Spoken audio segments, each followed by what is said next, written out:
Introduction à l'interprétation des symboles du Coran et leur utilité dans le cheminement. La vache sacrifie-la, mais la chamelle, laisse-la vivre. Lorsque Moïse dit à son peuple, « Certes, Allah vous ordonne d'immoler une vache » dans sourate Al-Baqarah, la vache. وإذ قال موسى لقومه إن الله يأمركم أن تذبحوا بقرة قالوا أتتخذنا هزوا قال أعوذ بالله أن أكون من الجاهلين. Le prophète Salih dit « Ô mon peuple, voici la chamelle d'Allah qu'il vous a envoyée comme signe. Laissez-la donc paître sur la terre d'Allah et ne lui faites aucun mal, sinon un châtiment proche vous saisira. »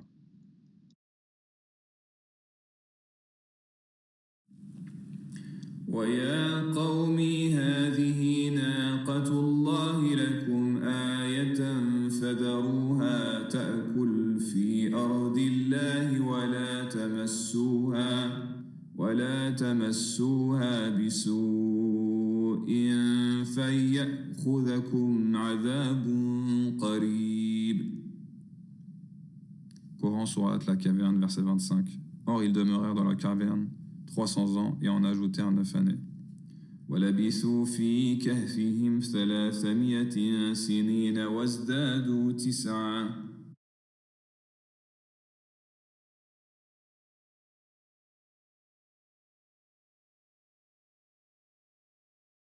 Sourate 56, Al-Waqi'a, l'événement.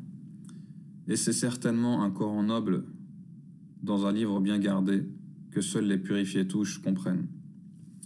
إنه لقرآن كريم في كتاب مكنون لا يمسه إلا المطهرون.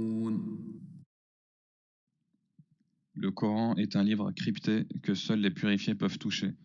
Seul un cœur pur peut toucher l'un des sens du Coran, ses sens se renouvellent de façon illimitée. La cryptologie du Coran se base sur des signes métaphoriques ayat mutashabihat, en utilisant des symboles des êtres vivants, animaux, végétaux, terre, eau, étoiles, soleil, lune, mais aussi les symboles des chiffres. De nombreuses personnes comme l'émir Abdelkader ont précisé avoir reçu par vision ou par projection des sens des versets du Coran.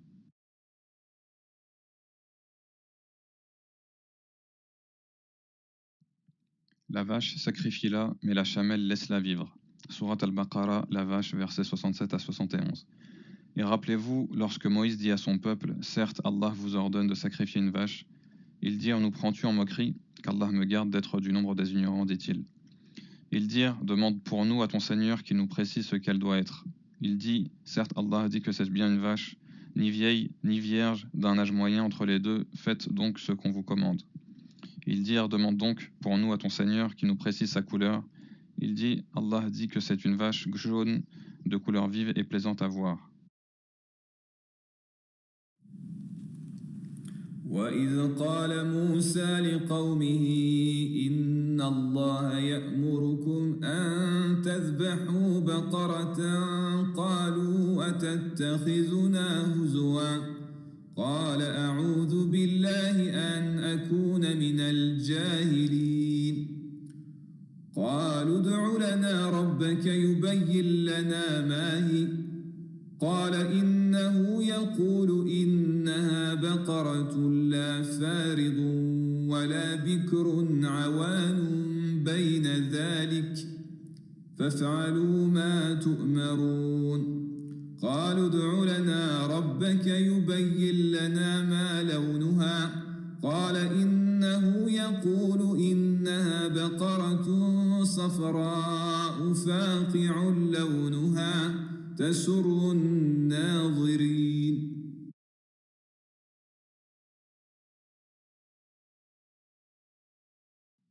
Ils dirent, demande pour nous à ton Seigneur qu'il nous précise ce qu'elle est, car pour nous les vaches se confondent, mais nous y serions certainement bien guidés si Allah le veut. Il dit, Allah a dit que c'est bien une vache qui n'a pas été asservie à labourer la terre, ni à arroser le champ, indemne d'infirmité, et dont la couleur est unie. Ils dirent, te voilà enfin, tu nous as apporté la vérité. Ils l'immolèrent, Alors, mais il s'en fallut qu'ils ne l'eussent pas fait. قالوا ادع لنا ربك يبين لنا ما هي إن البقرة تشابه علينا وإنا إن شاء الله لمهتدون قال إنه يقول إنها بقرة لا ذلول تثير الأرض ولا تسقي الحرث مسلمة لا شية فيها قالوا الآن جئت بالحق فذبحوها وما كادوا يفعلون.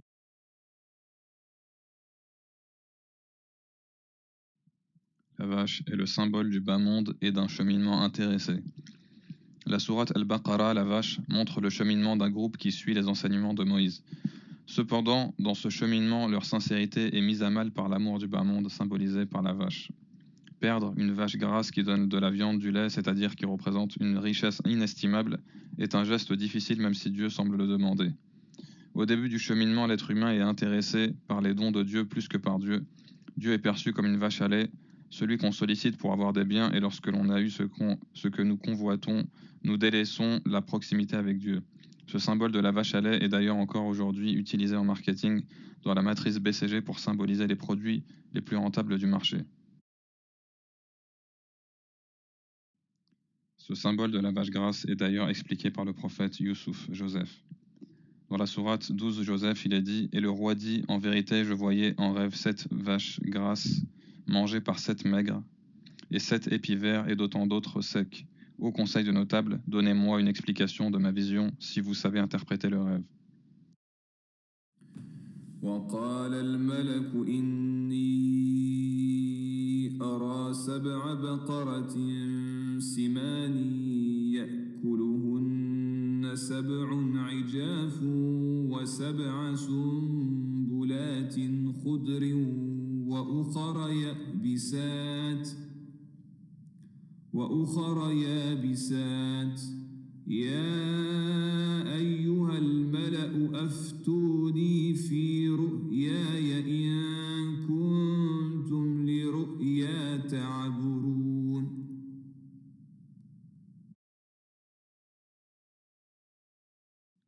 Ô toi, Joseph, le véridique, éclaire-nous au sujet de 7 vaches grasses que mangent 7 très maigres et 7 épis verts et autant d'autres secs, afin que je retourne aux gens et qu'ils sachent l'interprétation exacte du rêve.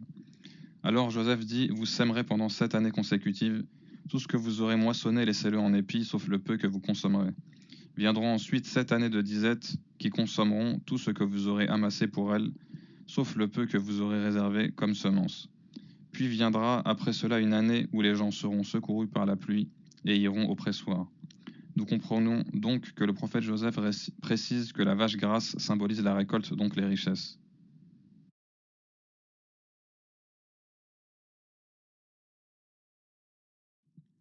En résumé, le groupe de Moïse cité dans la sourate La Vache montre que le cheminement au départ est peu sincère.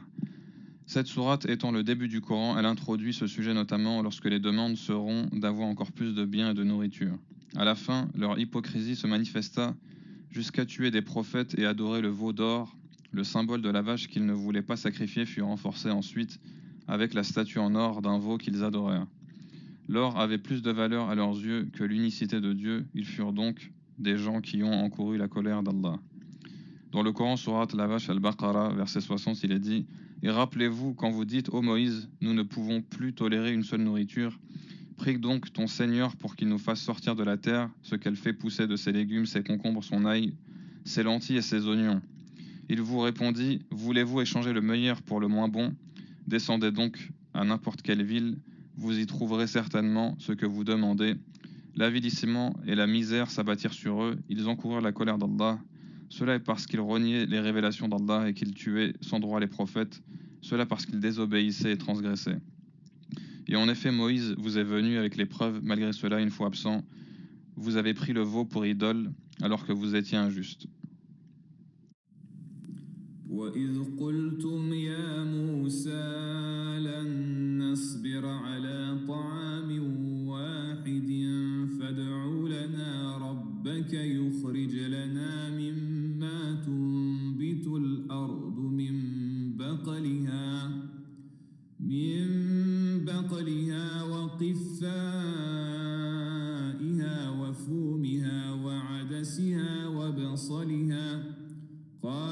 تستبدلون الذي هو أدنى بالذي هو خير اهبطوا مصرا فإن لكم ما سألتم وضربت عليهم الذلة والمسكنة وباءوا بغضب من الله ذلك بأنهم كانوا يكفرون بآيات الله ويقتلون النبيين بغير الحق ذلك بما عصوا وكانوا يعتدون ولقد جاءكم موسى بالبينات ثم اتخذتم العجل من بعده وأنتم ظالمون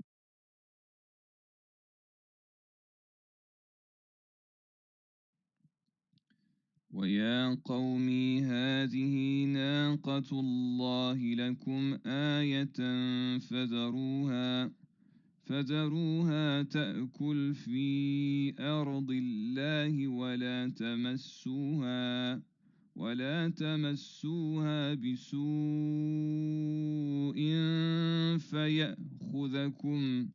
فيأخذكم عذاب قريب. Un autre prophète nommé Salih eut comme symbole une chamelle. Contrairement à l'ordre donné de sacrifier la vache, ici l'ordre fut de ne pas sacrifier la chamelle de Dieu. Dans la sourate 11 Hud, verset 64, il est dit « Ô mon peuple, voici la chamelle d'Allah qu'il vous a envoyée comme signe, laissez-la donc paître sur la terre d'Allah et ne lui faites aucun mal, sinon un châtiment proche vous saisira. »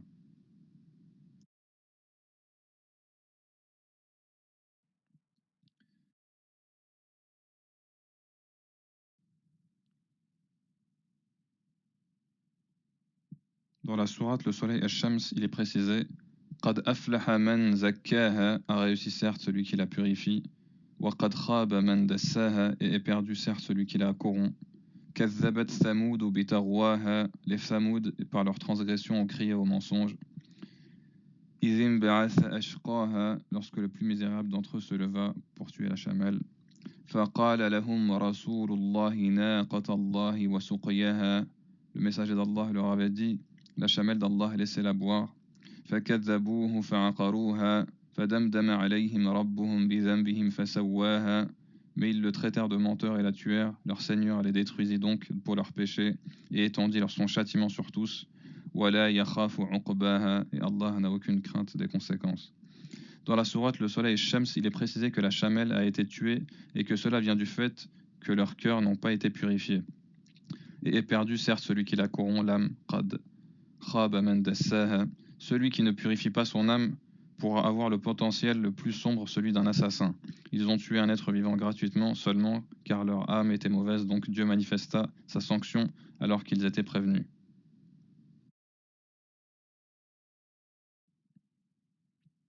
La vache sacrifie-la, mais la chamelle laisse-la vivre. Pourquoi? Quelle différence entre le symbole de la vache et le symbole de la chamelle? Tu dois sacrifier ce qui ne te permet pas de voyager, donc de cheminer. Si tu veux traverser le désert de l'existence, tu ne peux pas prendre une vache, mais une chamelle. Il y a donc une science qui ne te fait pas cheminer, celle de l'ostentation hypocrite et qui t'oriente vers un intérêt, ton propre intérêt égoïste. Il y a une autre science qui te fait cheminer, encore faut-il s'autocritiquer. La chamelle et la vache donnent du lait, du savoir. Mais la chamelle te permet d'atteindre la fin du voyage. Ne sacrifie pas la chamelle, mais sacrifie la vache, c'est-à-dire ne garde pas la science qui te rapproche du bas monde et de ton ego. Laisse vivre la science qui te fait cheminer vers Dieu.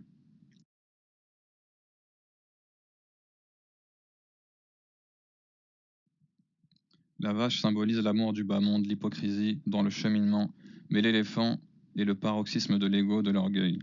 L'éléphant est plus gros que la vache, c'est le mammifère terrestre le plus gros sur la terre ferme. Dans l'eau, il y a plus gros avec la baleine de Noé. L'éléphant symbolise dans le Coran ce qui barre le chemin, la voie vers Allah. Ainsi nous barrons la route de la lumière de Dieu dans nos cœurs avec notre ego qui bloque la naissance du messager d'Allah sallallahu alayhi wa sallam en nous. Dans la sourate Les Appartements Al-Hujurat, il est dit « Et sachez que le messager d'Allah est en vous. وَاعْلَمُوا أَنَّ فِيكُمْ رَسُولَ اللَّهِ »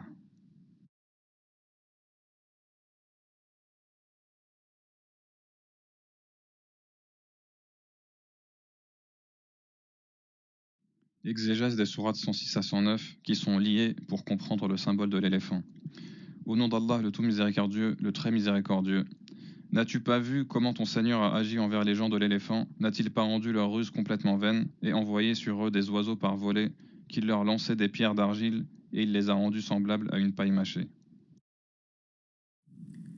أعوذ بالله من الشيطان الرجيم بسم الله الرحمن الرحيم ألم تر كيف فعل ربك بأصحاب الفيل ألم يجعل كيدهم في تضليل وأرسل عليهم طيرا أبابيل ترميهم بحجارة من سجيل فجعلهم كعصف مأكول.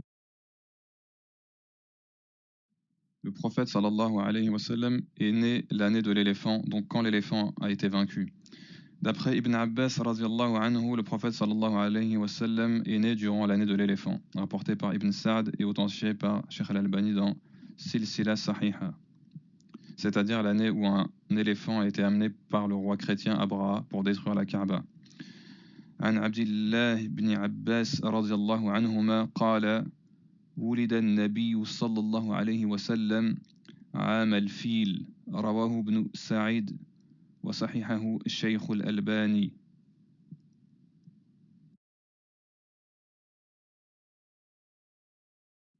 Cette sourate évoque un événement durant la naissance du prophète sallallahu alayhi wa sallam.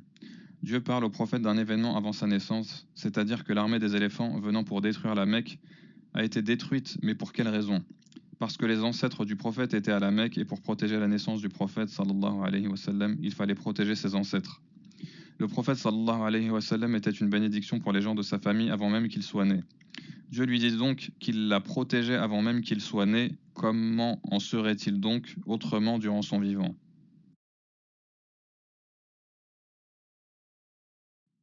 La sourate Al-Fil, l'éléphant, se lie avec la sourate qui vient après sourate Al-Quraysh. N'as-tu pas vu comment ton Seigneur a agi envers les gens de l'éléphant? N'a-t-il pas rendu leur ruse complètement vaine et envoyé sur eux des oiseaux par volée, Ababil, qui leur lançaient des pierres d'argile et il les a rendus semblables à une paille mâchée? À cause de ce qu'il y a au sein des Quraysh, de ce qu'il y avait au sein d'eux dans les voyages d'hiver et d'été, qu'ils adorent donc le Seigneur de cette maison, qui les a nourris contre la faim et rassurés de la crainte. أعوذ بالله من الشيطان الرجيم بسم الله الرحمن الرحيم ألم تر كيف فعل ربك بأصحاب الفيل ألم يجعل كيدهم في تضليل وأرسل عليهم طيرا أبابيل ترميهم بحجارة من سجيل فجعلهم كعصف مأكول لإيلاف قريش إيلافهم رحلة الشتاء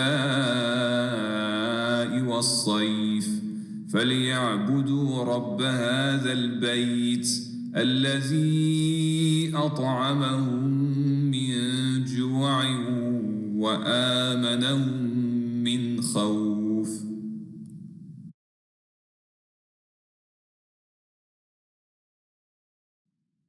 La sourate Quraysh précise que les armées d'éléphants ont été détruites car il y a quelque chose au sein des Quraysh, quelque chose avec eux même pendant leur voyage. Il s'agit du prophète sallallahu alayhi wa sallam qui est descendant du peuple Quraysh.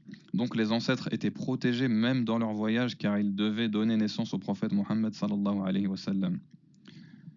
Qu'ils adorent donc le Seigneur de cette maison, la Kaaba, qui les a nourris contre la faim et rassurés de la crainte. C'est-à-dire avec la naissance du prophète Mohammed sallallahu alayhi wa sallam, ils n'auront jamais faim spirituellement, jamais peur s'il est avec eux. D'ailleurs dans la sourate le butin Al-Anfal il est dit وَمَا كَانَ اللَّهُ لِيُعَذِّبَهُمْ وَأَنْتَ فِيهِمْ وَمَا كَانَ اللَّهُ مُعَذِّبَهُمْ وَهُمْ يَسْتَغْفِرُونَ. Allah n'est point tel qu'il les châtie alors que tu, Mohammed, es au milieu d'eux, en eux. Et Allah n'est point tel qu'il les châtie alors qu'ils demandent pardon.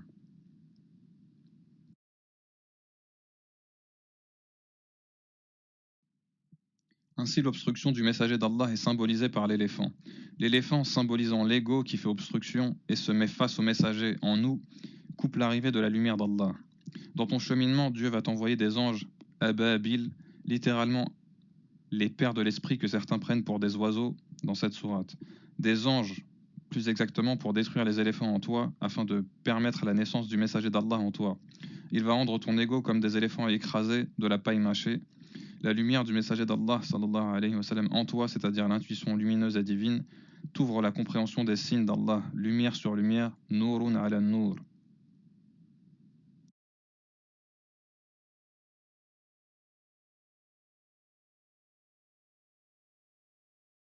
La sourate qui vient après, sourate l'utile, explique que l'ostentation, l'ego démesuré symbolisé par l'éléphant est une barrière à la croyance au jour dernier et à l'islam du prophète Mohammed sallallahu alayhi wa sallam.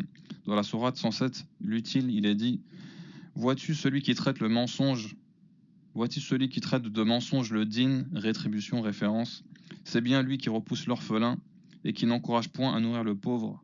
Malheur donc à ceux qui prient tout en négligeant et retardant leur prière, lien avec Dieu, qui sont pleins d'ostentation et refusent l'utile à celui qui en a besoin. أرأيت الذي يكذب بالدين فذلك الذي يدع اليتيم ولا يحض على طعام المسكين فويل للمصلين الذين هم عن صلاتهم ساهون الذين هم يراءون ويمنعون الماعون. Explication.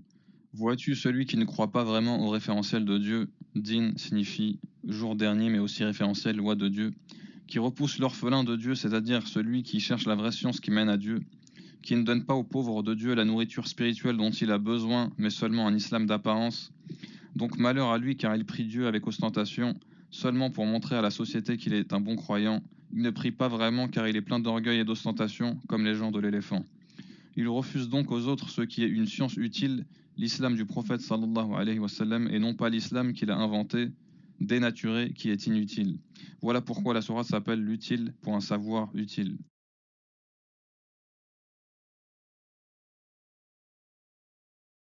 La sourate suivante, 108, El-Kawthar, l'abondance, vient terminer cette série de sourates. En résumé, la sourate 106, l'éléphant, parle de la période avant la naissance du prophète sallallahu alayhi wa sallam, qui a été protégée lorsque Dieu protégea ses ancêtres. La sourate 107 Quraysh explique pourquoi les ancêtres Quraysh étaient protégés, car ils représentaient la matrice dans laquelle le messager de Dieu sallallahu alayhi wa sallam devait naître et personne ne pouvait stopper cette arrivée. Pharaon eut la même idée en tuant toutes les personnes qui pouvaient donner naissance à Moïse en vain. La sourate 108, l'utile, montre que l'obstruction de la naissance du messager en nous pousse vers une science qui n'est pas l'islam mais l'islam de notre ego. La sourate 109, El-Kawthar, l'abondance, vient conclure la série en parlant de la période après la mort du prophète sallallahu alayhi wa sallam, alors que la sourate l'éléphant est avant sa naissance.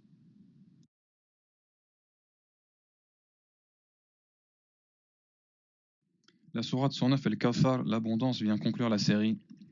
Nous t'avons certes accordé l'abondance, accomplis la prière pour ton Seigneur et sacrifie, celui qui te hait sera certes sans postérité. Inna a'taynaka al-kawthar fasalli li rabbika wanhar inna shani'aka huwa al-abtar.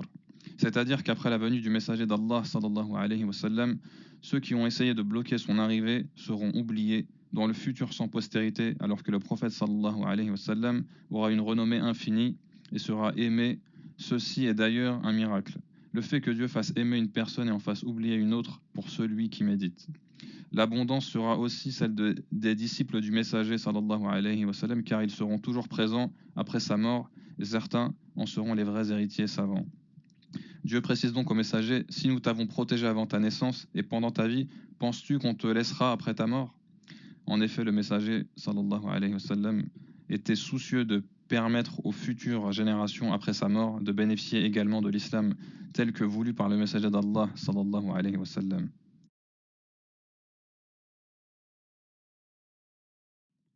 L'eau vient du ciel, puis tombe dans la terre, puis alimente les océans et s'évapore dans le ciel. Le cycle de l'eau représente le cycle du cheminement spirituel.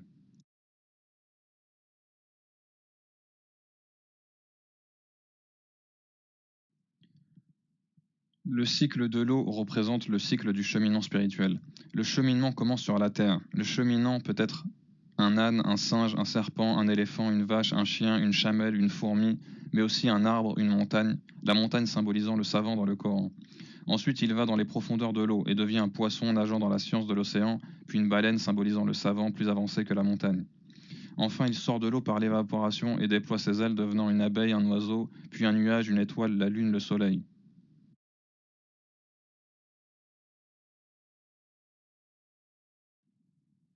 En résumé, tous ces éléments cités dans le Coran ont un rôle symbolique. Les étoiles sont les plus grands savants, elles ont une lumière et aident à s'orienter. Les étoiles reflètent la lumière du soleil. La lune également reflète la lumière du soleil, mais sa lumière est plus forte que celle des étoiles. D'ailleurs, dans la sourate Joseph, il est précisé: quand Joseph dit à son père: Ô mon père, j'ai vu en songe 11 étoiles et aussi le soleil et la lune, je l'ai vu prosterné devant moi. Et il éleva ses parents sur le trône, et tous tombèrent devant lui prosternés, et il dit: Mon père, voilà l'interprétation de mon rêve de jadis, Allah l'a bel et bien réalisé. Donc ici, le soleil représente le père de Jacob, le prophète Jacob, le père de Joseph, la lune, la mère de Joseph, et les étoiles, les 11 frères de Joseph.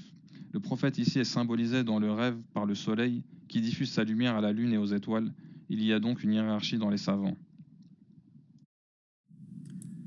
إذ قال يوسف لأبيه يا أبت إني رأيت 11 كوكبا والشمس والقمر رأيتهم لي ساجدين ورفع أبويه على العرش وخروا له سجدا وقال يا أبت هذا تأويل رؤياي من قبل قد جعلها ربي حقا.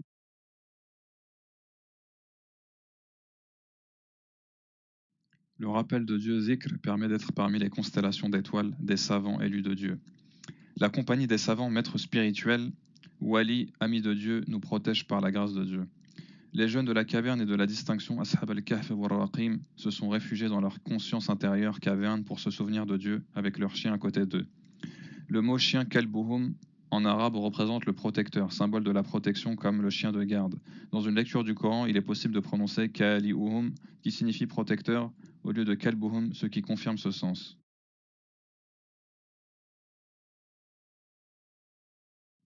Sourate 18, la caverne El-Kahf, verset 22. Ils diront: ils étaient 3 et le 4e était leur chien, et ils diront en conjecturant sur leur mystère qu'ils étaient 5 et le 6e étant leur chien, et ils diront 7 le 8e étant leur chien. Dis: mon Seigneur connaît mieux leur nombre, il n'en est que peu qui le savent. Ne discutent à leur sujet que d'une façon apparente et ne demandent l'avis de personne en ce qui les concerne. Dans le Coran, sourate la caverne, verset 25, il est dit: or ils demeurèrent dans leur caverne 300 ans et en ajoutèrent 9 années. 309. سيقولون 3 رابعهم كلبهم ويقولون 5 سادسهم كلبهم رجما بالغيب ويقولون 7 وثامنهم كلبهم قل ربي أعلم بعدتهم ما يعلمهم إلا قليل فلا تمار فيهم إلا مراء ظاهرا ولا تستفت فيهم منهم أحدا ولبثوا في كهفهم 300 سنين وازدادوا 9.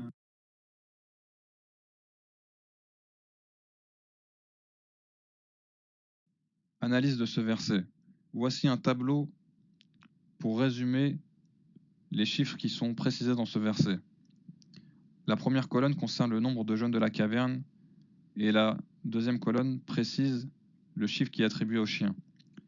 Donc au départ, on nous dit qu'ils étaient 3 et le 4e leur chien. Ensuite, ils sont 5 et leur 6e leur chien. Et ensuite, ils sont 7 et le 8e leur chien.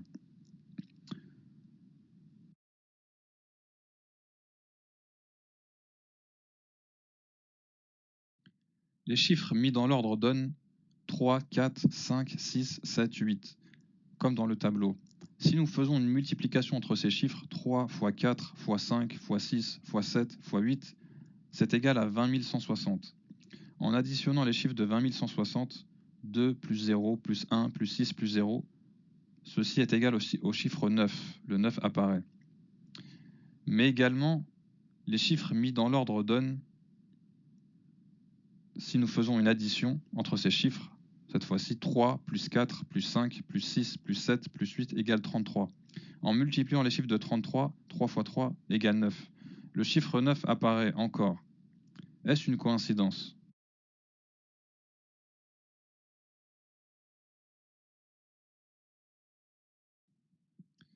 Or, ils demeurèrent dans leur caverne 300 ans et en ajoutèrent 9. 9 années, 309.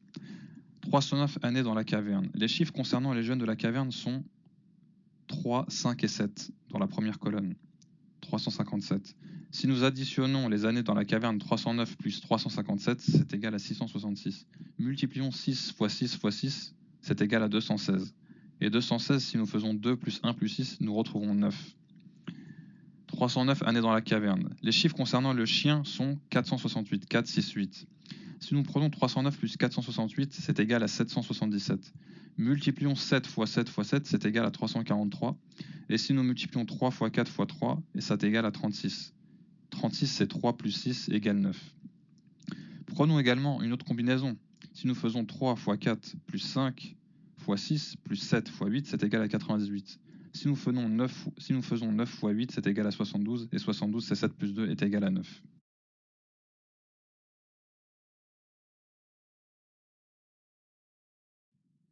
Le nombre 300 est très important car il représente le temps. Or, ils demeurèrent dans leur caverne 300 ans et en ajoutèrent 9 années. 300 représente le temps. La vitesse de la lumière parcourt environ 300 000 km en une seconde. 300 représente également le cycle, l'année ou le rayon.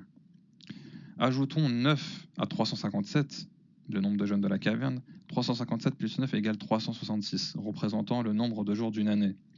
Ajoutons 3 à 357, c'est égal à 360, qui représente la totalité d'un cercle, 360 degrés. Ajoutons également 5 à 309, année passée, et nous avons 314, représentant 3,14, qui est le rapport entre le diamètre d'un cercle et sa circonférence. Les chiffres qui ont été ajoutés sont tous ceux de la sourate.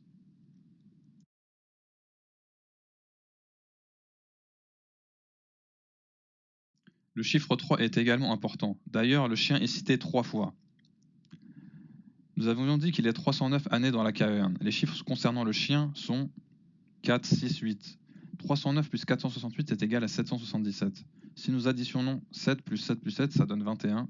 21, c'est 2 plus 1 égale 3. En soustrayant d'ailleurs 357, la première colonne, à 468, la deuxième colonne, nous obtenons 468 moins 357 est égal à 111. Et 111, c'est 1 plus 1 plus 1 égale 3.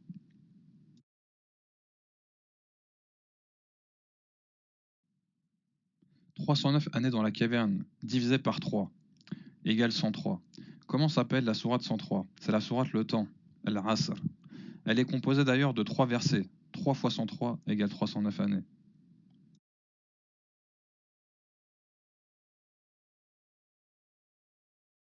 Le chien est cité 3 fois dans ce verset. Ils diront ils étaient 3 et le 4e leur chien. Ils diront 5 et le 6e leur chien. Ils diront 7 et le 8e leur chien. En astronomie, il existe seulement 3 constellations d'étoiles portant le nom de chien. Seulement 3. La plus grande s'appelle la constellation du grand chien, Canis Major. La deuxième s'appelle la constellation boréale des chiens de chasse, Canes Venatici. Enfin, il existe les constellations du petit chien, Canis Minor.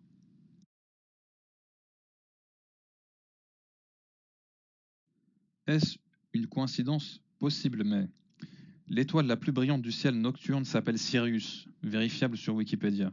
Elle est mentionnée dans le Coran. Et c'est lui qui est le seigneur de Sirius dans la sourate An-Najm, verset 49, qui est la sourate l'étoile. Et c'est lui qui est le seigneur de Sirius.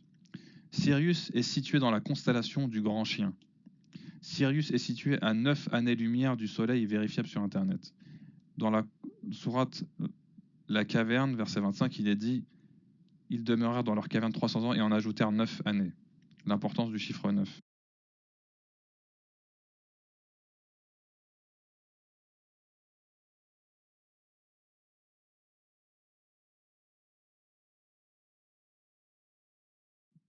La sourate La Caverne est la 18e. 18, 1 plus 8 égale 9. 18 est le double de 9.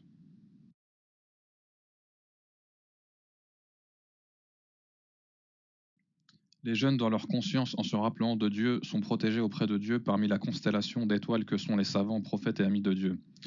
Le chien représente le protecteur, donc Dieu. D'ailleurs, un verset de la sourate, la discussion Mujadalah, rappelle le verset de la caverne.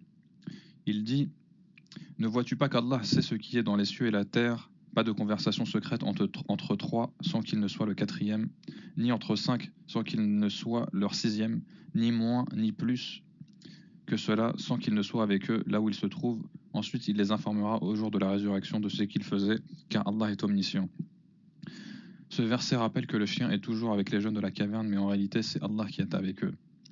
ألم تر أن الله يعلم ما في السماوات وما في الأرض ما يكون من نجوى ثلاثة إلا هو رابعهم ولا خمسة إلا هو سادسهم ولا أدنى من ذلك ولا أكثر إلا هو معهم أينما كانوا ثم ينبئهم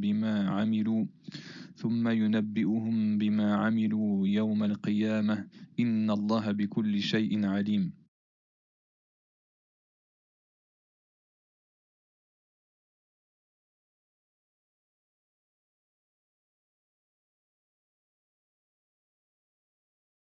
Le nombre 309 représente Dieu, Allah, Huwa. En combinant le 0 et le 3, on obtient la lettre Ha. Et le 9 représente le Waou. Comme on le voit dans cette image, en utilisant le 3, le 0 et le 9, il est possible de réécrire Huwa, c'est-à-dire lui, c'est-à-dire Allah. Huwallahu alladhi la ilaha illa hu.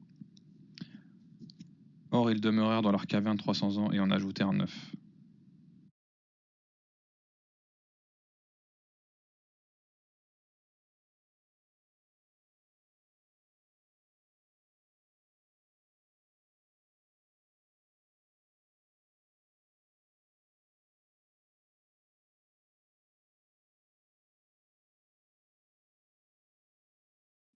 Conclusion de la sourate La Caverne.